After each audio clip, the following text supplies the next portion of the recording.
شوہر کی غیر موجودگی میں اپنی عزت اور اس کے مال کی حفاظت۔ ارشاد باری تعالیٰ ہے کہ پس نیک فرما بردار عورتیں خاوند کی عدم موجودگی میں بحفاظت الہی نگہداشت رکھنے والیاں ہیں۔ سورۃ النساء آیت نمبر 34۔ قرطبی رحمۃ اللہ علیہ اس آیت کی تفسیر میں فرماتے ہیں کہ اس آیت میں یہ حکم دینا مقصود ہے کہ عورت اپنے شوہر کی فرما برداری کرے اور جب شوہر غیر حاضر ہو تو اس کے مال اور اپنی عزت کی حفاظت کرے۔ شوکانی رحمۃ اللہ فرماتے ہیں کہ شوہر کی غیر موجودگی میں حفاظت کرنے والیاں ہیں سے مراد ہے اپنے شوہروں کی عدم موجودگی میں ان اشیاء کی حفاظت کرتی ہیں جن کی حفاظت واجب ہے، مثلاً اپنی عزتوں کی اور شوہروں کے اموال کی۔ ابن العربی رحمۃ اللہ فرماتے ہیں اس آیت سے مراد یہ ہے کہ شوہر کی غیر حاضری میں ہر اس کام سے اجتناب کرتی ہے جو اس کے سامنے کیا جائے تو وہ اسے ناپسند کرے۔ شیخ عبدالرحمن سعدی رحمۃ اللہ فرماتے ہیں کہ خاوند کی غیر موجودگی میں حفاظت کرنے والیاں ہیں سے مراد ہے اپنے شوہروں کی اس قدر فرما بردار ہے کہ اس کی غیر موجودگی میں بھی اس کی حفاظت کرتی ہے۔ وہ اس طرح کہ اپنے نفسوں کو پاک دامن رکھتی ہے اور اس کے مال کی حفاظت کرتی ہیں، اور یہ محض اللہ کی نگہداشت اور توفیق سے ہی ممکن ہوتا ہے، ان کی ذات کی وجہ سے نہیں، کیونکہ نفس تو برائی پر ابھارنے والا ہے، لیکن جس نے اللہ تعالیٰ پر توکل کیا تو اللہ تعالیٰ اسے دینی اور دنیاوی ہر اس کام سے کافی ہو جاتے ہیں جس کا بھی اس نے ارادہ کیا۔ حضرت ابو ہریرہ رضی اللہ عنہ سے مروی ہے کہ رسول اللہ صلی اللہ علیہ وسلم نے فرمایا، عورتوں میں سے بہترین عورت وہ ہے جب تو اس کی طرف دیکھے تو تجھے خوش کر دے، جب تو اسے کسی کام کا حکم دے تو تیری اطاعت کرے، اور جب تو اس سے غائب یعنی غیر حاضر ہو تو وہ اپنی عزت و آبرو اور تیرے مال کی حفاظت کرے۔ یہ روایت حسن ہے۔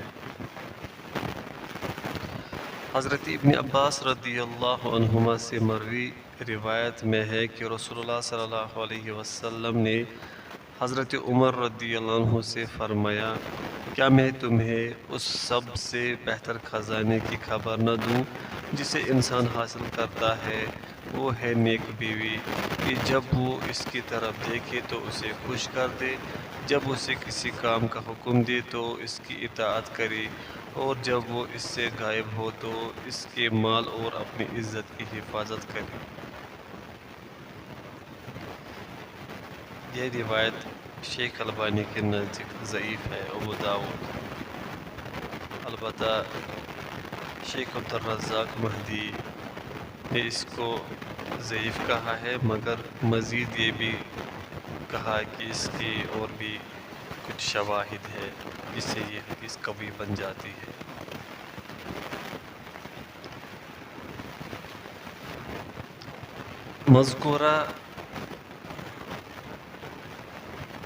مذکورہ بالا دلائل سے معلوم ہوا کہ عورت پر واجب ہے کہ وہ اپنے شوہر کی غیر موجودگی میں اس کے مال و متاع اور اپنی عزت و عصمت کی حفاظت کرے۔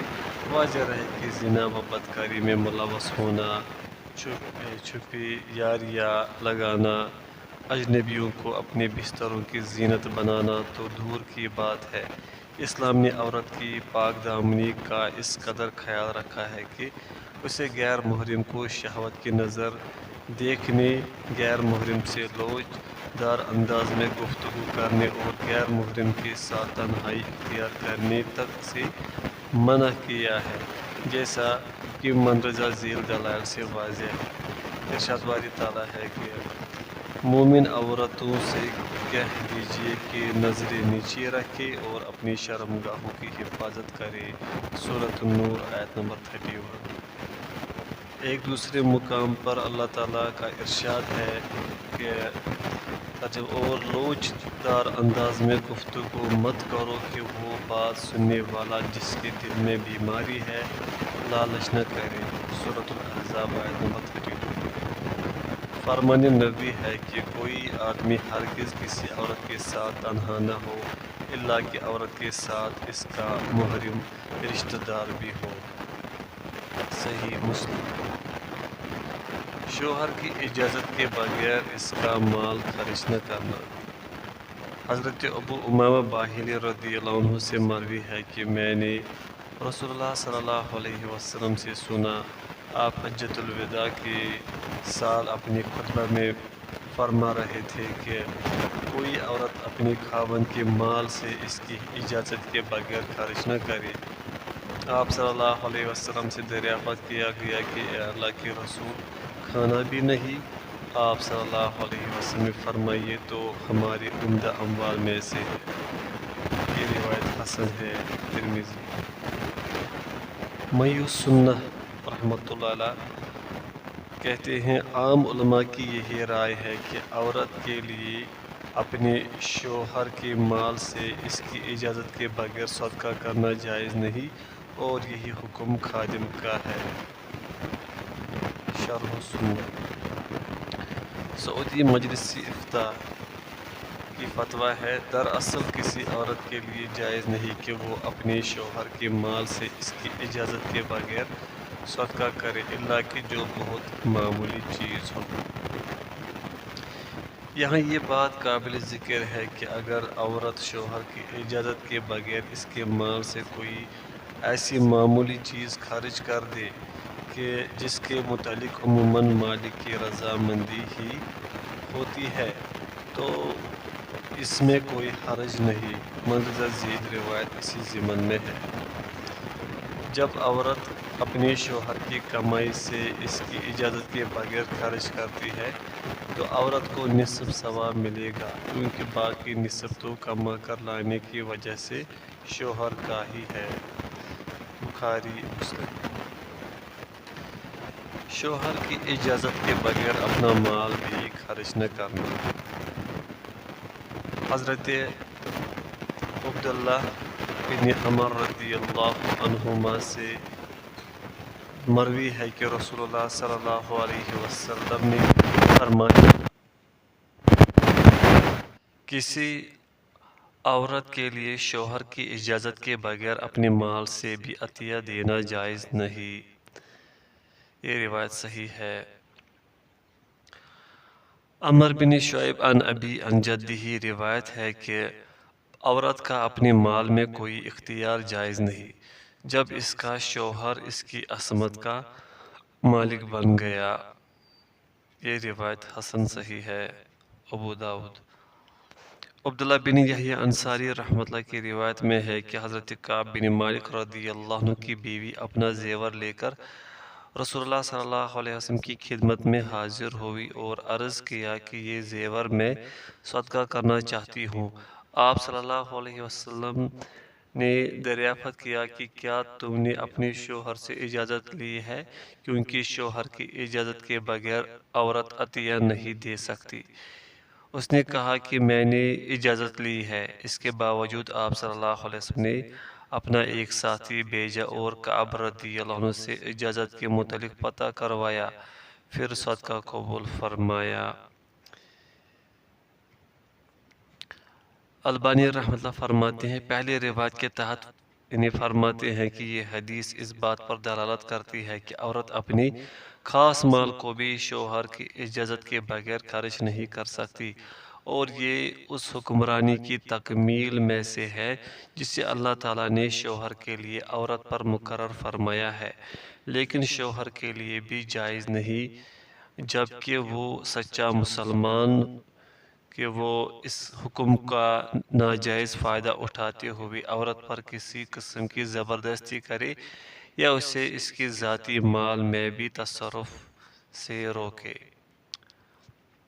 شیخ سلیم الہلالی فرماتے ہیں عورت کے لیے بہتر یہ ہے کہ وہ اپنا ذاتی مال بھی شوہر کی اجازت کے بغیر خرچ نہ کرے۔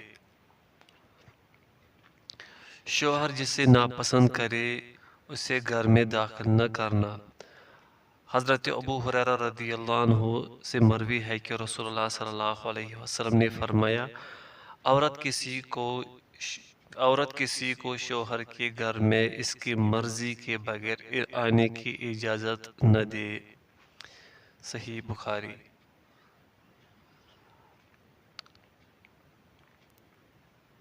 حضرت جابر رضی اللہ عنہ سے مروی روایت میں ہے کہ رسول اللہ صلی اللہ علیہ وسلم نے فرمایا تمہارا عورتوں پر یہ حق ہے کہ وہ تمہارے بستروں اور گھروں میں کسی ایسی شخص کو داخل نہ کرے جسے تم ناپسند کرتے ہو۔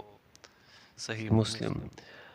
نووی رحمۃ اللہ فرماتے ہیں قابل اختیار اس حدیث کا معنی یہ ہے کہ عورتیں کسی بھی ایسے شخص کو اجازت نہ دے جس کے متعلق تم ناپسند کرتے ہو کہ وہ تمہارے گھروں میں داخل ہو یا تمہاری جگہوں پر بیٹھے، خواہ وہ اجنبی مرد ہو یا کوئی عورت ہو یا بیوی کے محرم رشتہ داروں میں سے کوئی ہو، پس ممانعت میں سب شامل ہے۔ فقہاء کے نزدیک مذکورہ مسئلے کا یہی حکم ہے کہ عورت کے لیے حلال نہیں کہ وہ کسی بھی مرد یا عورت یا محرم رشتہ دار یا غیر محرم کو شوہر کے گھر میں داخل ہونے کی اجازت دے، ہاں جس کے متعلق اسے علم ہو یا ظن غالب ہو کہ شوہر اس کا داخلہ ناپسند نہیں کرے گا، اسے داخل ہونے دے، کیونکہ اصل میں اس وقت تک کسی بھی انسان کے گھر میں داخل ہونا حرام ہے جب تک اس کی طرف سے اس کی اجازت نہ مل جائے۔ شیخ سلیم ہلالی فرماتے ہیں شوہر کی اجازت کے بغیر اس کے گھر میں کسی کو داخل کرنا عورت پر حرام ہے۔ شوہر کی ناشکری سے اجتناب۔ حضرت ابو سعید خدری رضی اللہ عنہ سے مروی ہے کہ رسول اللہ صلی اللہ علیہ وسلم نے فرمایا رسول اللہ صلی اللہ علیہ وسلم عید الاضحیٰ یا عید الفطر میں عیدگاہ تشریف لے گئے، وہاں آپ عورتوں کے پاس سے گزرے اور فرمایا اے عورتوں کی جماعت صدقہ کرو کیونکہ میں نے جہنم میں زیادہ تم ہی کو دیکھا ہے۔ انہوں نے کہا اے اللہ کے رسول ایسا کیوں؟ آپ صلی اللہ علیہ وسلم نے فرمایا تم لعن طعن بہت کرتی ہو اور شوہر کی ناشکری کرتی ہو۔ بخاری مسلم۔ حضرت عبداللہ بن عمر رضی اللہ عنہ سے مروی ہے کہ رسول اللہ صلی اللہ علیہ وسلم نے فرمایا اللہ تعالیٰ ایسی عورت کی طرف نظر رحمت نہیں فرمائیں گے جو اپنے شوہر کا شکر ادا نہیں کرتی۔ یہ روایت صحیح ہے۔ اس لیے شوہر کی آمدن کم ہو یا زیادہ، اس سے خرچ کم ملے یا زیادہ، عورت کو چاہیے کہ ہر حال میں شوہر کی شکر گزار رہے، کیونکہ ناشکری کی صورت میں جہنم اور رحمت الہی سے محرومی کی وعید سنائی گئی ہے۔ نبی رحمت اللہ پہلی حدیث کے متعلق فرماتے ہیں اس حدیث سے ثابت ہوتا ہے کہ شوہر اور کسی بھی احسان کی ناشکری کبیرہ گناہوں میں سے ہے، کیونکہ نار جہنم کی وعید کبیرہ گناہ کی علامت ہے۔ شیخ سلیم ہلالی فرماتے ہیں عورت پر شوہر کے احسانات کی ناشکری حرام ہے۔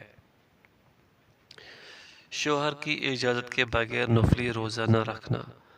حضرت ابو ہریرہ رضی اللہ عنہ سے مروی ہے کہ رسول اللہ صلی اللہ علیہ وسلم نے فرمایا عورت کے لیے یہ جائز نہیں کہ وہ اپنے شوہر کی موجودگی میں اس کی اجازت کے بغیر نفلی روزہ رکھے۔ صحیح البخاری و صحیح مسلم۔ حضرت ابو سعید خدری رضی اللہ عنہ سے مروی ہے کہ ایک عورت رسول اللہ صلی اللہ علیہ وسلم کی خدمت میں پہنچی جبکہ ہم آپ صلی اللہ علیہ وسلم کے پاس تھے۔ اس نے اپنے شوہر صفوان بن معطل کی شکایت کی کہ جب میں نماز ادا کرتی ہوں تو وہ مجھے مارتا ہے اور جب میں روزے سے ہوتی ہوں تو وہ میرا روزہ افطار کرا دیتا ہے اور سورج نکلنے کے بعد صبح کی نماز پڑھتا ہے۔ راوی کا بیان ہے کہ اس کا خاوند صفوان بھی مجلس میں ہی تھا۔ آپ صلی اللہ علیہ وسلم نے اس کی بیوی کی شکایت کے بارے میں اس سے دریافت کیا۔ اس نے بتایا، اے اللہ کے رسول، یہ جو کہتی ہے کہ جب وہ نماز پڑھتی ہے تو میں اسے پیٹتا ہوں، تو اس کا سبب یہ ہے کہ یہ لمبی صورتیں تلاوت کرتی ہے، جبکہ میں نے اس کو اس سے منع کیا ہے۔ رسول اللہ صلی اللہ علیہ وسلم نے فرمایا، اگر ایک ہی صورت ہوتی تو لوگوں کو کافی ہوتی، یعنی تجھے لمبی صورتوں کی تلاوت سے اجتناب کرنا چاہیے۔ صفوان رضی اللہ عنہ نے کہا کہ یہ جو کہتی ہے کہ جب میں روزہ رکھتی ہوں تو میرا روزہ افطار کرا دیتا ہے، اس کا سبب یہ ہے کہ یہ مسلسل روزے رکھنے لگ جاتی ہے، جبکہ میں جوان آدمی ہوں، مجھ سے صبر نہیں ہو سکتا۔ اس پر رسول اللہ صلی اللہ علیہ وسلم نے فرمایا، کوئی عورت اپنے شوہر کی اجازت کے بغیر نفلی روزے نہیں رکھ سکتی۔ پھر صفوان رضی اللہ عنہ نے کہا، اور یہ جو کہتی ہے کہ میں سورج طلوع ہونے کے بعد فجر کی نماز پڑھتا ہوں، تو اس کی وجہ یہ ہے کہ ہمارے خاندان کے بارے میں یہ بات معروف ہے کہ جب تک سورج طلوع نہ ہو جائے ہم بیدار ہی نہیں ہوتے۔ آپ صلی اللہ علیہ وسلم نے فرمایا، اے صفوان، جب تو بیدار ہو تب نماز پڑھ لیا کر۔ یہ روایت صحیح ہے۔ ابن حجر رحمۃ اللہ پہلی حدیث کے متعلق فرماتے ہیں کہ اس حدیث سے یہ ثابت ہوتا ہے کہ عورت پر شوہر کا حق نفلی عبادت سے زیادہ تاکید والا ہے، کیونکہ اس کا حق واجب ہے اور بلا اختلاف واجب کو بجا لانا نفلی عبادت پر مقدم ہوتا ہے۔ خطابی رحمۃ اللہ فرماتے ہیں، یعنی اس حدیث سے یہ فقہی مسئلہ ثابت ہوا کہ عام حالات میں عورت سے معاشرت اور فائدہ اٹھانے کا منافع شوہر کی ملکیت ہے۔ سعودی مجلس افتاء ان کی فتویٰ ہے، اگر شوہر حاضر ہو تو آپ پر اس کے حق کی وجہ سے یہ جائز نہیں کہ آپ اس کی اجازت کے بغیر نفلی روزہ رکھیں۔ شوہر کی اجازت کے بغیر گھر سے باہر نہ نکلنا۔ ارشاد باری تعالیٰ ہے کہ عورتیں اپنے گھروں میں ٹھہری رہے۔ سورۃ الاحزاب آیت نمبر 33۔ حضرت ابو واقد علیہ رضی اللہ عنہ بیان کرتے ہیں کہ میں نے حجۃ الوداع کے موقع پر سنا رسول اللہ صلی اللہ علیہ وسلم اپنی بیویوں سے ارشاد فرما رہے تھے کہ یہ حج تم پر فرض ہے، پھر گھر میں بچھی چٹائیوں کو چمٹ جانا۔ یہ روایت صحیح ہے، ابو داؤد۔ ابن العربی رحمۃ اللہ فرماتے ہیں، اس حدیث میں یہ اشارہ موجود ہے کہ عورت کے لیے اپنے گھر میں ٹکی رہنا اور اس سے نہ نکلنا ہی لازم ہے، الا کہ کوئی ضرورت پیش آ جائے۔ ابن اسیر رحمۃ اللہ اس حدیث کی وضاحت میں فرماتے ہیں کہ مراد یہ ہے کہ تم دوبارہ اپنے گھروں کو چھوڑ کر یہاں مت لوٹنا، بلکہ اپنی چٹائیوں کو ہی چمٹی رہنا۔ معلوم ہوا کہ عورت کے لیے اصل قرارگاہ اور ٹھکانہ صرف گھر ہی ہے۔ اسے چاہیے کہ گھر میں ہی ٹک کر رہے اور بطریق احسن امور خانہ داری انجام دے۔ البتہ اگر کوئی ضروری حاجت پیش آ جائے تو گھر سے باہر نکلنے کی بھی اجازت ہے، لیکن اس صورت میں بھی شوہر کی اجازت کے بغیر گھر سے نہیں نکلنا چاہیے۔ شیخ الاسلام ابن تیمیہ رحمۃ اللہ فرماتے ہیں، عورت کے لیے ہرگز جائز نہیں کہ وہ اپنے شوہر کی اجازت کے بغیر گھر سے نکلے، اور اگر وہ شوہر کی اجازت کے بغیر گھر سے نکلے گی تو وہ شریعت کی نظر میں باغی، اللہ اور رسول صلی اللہ علیہ وسلم کی نافرمان اور سزا کی مستحق ٹھہرے گی۔ ایک دوسرے مقام پر فرماتے ہیں کہ عورت اگر اپنے والدین کو بھی ملنے جانا چاہیے تو بھی اپنے شوہر کی اجازت کے بغیر نہ نکلے۔ ابن قدامہ رحمۃ اللہ فرماتے ہیں، شوہر کو یہ حق حاصل ہے کہ وہ اپنی بیوی کو کسی بھی ایسے کام کے لیے گھر سے نکلنے سے روکے جس کے بغیر اس کا گزارا ہو سکتا ہو، خواہ وہ اپنے والدین کی زیارت یا ان کی عیادت یا ان میں سے کسی کے جنازے میں شرکت کا ارادہ رکھتی ہو۔ سعودی مجلس افتاء کی فتویٰ ہے، اگر عورت گھر سے باہر جانا چاہے تو اسے خاوند کو بتا کر جانا چاہیے کہ اسے کہاں جانا ہے۔ خاوند بھی اسے ایسی جگہ جانے کی اجازت دے دے جہاں کسی فتنہ و فساد کا ڈر نہ ہو، اس لیے کہ خاوند اس کی بہتری کے بارے میں زیادہ واقفیت رکھتا ہے۔ اگرچہ وہ روایت جس میں مذکور ہے کہ رسول اللہ صلی اللہ علیہ وسلم نے فرمایا عورت پر مرد کا یہ حق ہے کہ وہ شوہر کی اجازت کے بغیر اپنے گھر سے مت نکلے، اگر وہ ایسا کرے گی تو آسمان کے فرشتے، رحمت کے فرشتے اور عذاب والے فرشتے سب اس پر لعنت کریں گے حتیٰ کہ وہ واپس لوٹ آئے۔ ضعیف ہے، لیکن یہ مسئلہ تو قرآن سے ہی ثابت ہے، جیسا کہ قرآن نے شوہر کو عورت پر حاکم قرار دیا ہے اور اس کی اطاعت کو عورت پر واجب کیا ہے، لہذا اگر وہ بیوی کو گھر سے نکلنے کی اجازت نہیں دیتا تو اس کے لیے گھر سے نکلنا ہرگز جائز نہیں۔